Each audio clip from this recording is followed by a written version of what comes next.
We would like to hear from you about the role of nutrition and diet in children. Well, diet and nutrition plays a very important role when it comes to child's development. Because, like if the child is undernourished or consider the child is malnourished, then definitely they will have less energy, which will also hamper their academic performance. They will have less interest in learning. Apart from that, there is a lack in cognitive development also. This will in turn affect their height, weight, their maturation, as well as, their academic performances. Now, apart from that, I would emphasize on one point is that diet and nutrition is very important in brain cell development. Okay. If the child is undernourished or if the child is malnourished, then what happens is it affects the brain cell. The brain may be less smaller in size, and this will affect in turn, this will affect the communication between the brain cells. So there is slow growth, slow development, and you understand later that the children is suffering from many other disorders. So to avoid all this, a child being healthy is very important. And for that, the right diet and right nutrition has to be considered for a healthy child development. Okay, that's very interesting.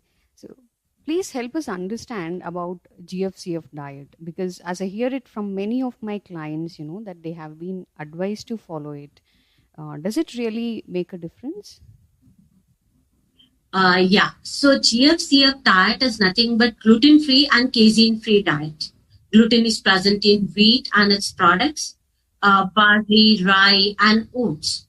And casein is present in milk and milk products. Now, basically, this is a diet which is advised for mostly children suffering from autism or other behavioral disorders. Because we have seen the behavioral developments in them. The positive developments are seen when gluten and casein are removed from the diet. It doesn't help totally in improvement, but the therapies, the diet, and many other lifestyle changes together will definitely help even the autistic child to improve well and behave well. That is why GFCF diet is recommended. In some children, very few in number children, it may not show very good effects. But 99% children, it shows definitely good behavioral developments. Okay, that's very good to know, because as I told you, everything has to go together. The therapy, and all the therapies that are taking place, everything go hand in hand when it comes to autism. So we would like to share a couple of questions which we have received from our parents about their child's nutrition and diet. So here is the first question. Parent says, I have noticed that when my child has milk, his behavior changes a lot and he starts laughing unnecessarily. What should I do? Okay. Now I would like to mention a few things here. First thing is, if the child is autistic, because you mostly deal with autism patients. Yes. If the child is autistic, then yes, definitely the casein is causing this issue. As I told you, like gluten-free and casein-free diet, when we recommend, then there are good behavioral developments are seen. So the casein is affecting the gut of the child. This is one thing. But if the child is not autistic, then there are few parameters that we have to consider. One is you have to check if the child is allergic to milk. Okay. You can do some test and check this, that if the child is allergic to milk or lactose or any products that are associated to it. And the other things that are to be considered is if sugar was added to milk. Because sugar, again, changes the behavior in children. It makes them hyperactive suddenly.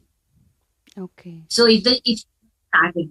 And next thing is, when was the milk given? Was it given immediately after they woke up or before they went to sleep? Or was any other food given before milk or on that day, which is causing this issue? When it comes to child behavior, we have to see that what is the exact food that is causing this issue. If you are sure that it's milk, then confirm if the child is autistic or if the child is allergic to milk. Okay. So here is the next question. Again, the component which we have already spoken about is there, but other than that, so the parent says, I want to know about including white sugar, ghee, and chapati in my child's diet. Please guide me. Okay. Now, if the child is absolutely fine, normal growth, not needing any special diet, then chapati and good quality ghee can be definitely included.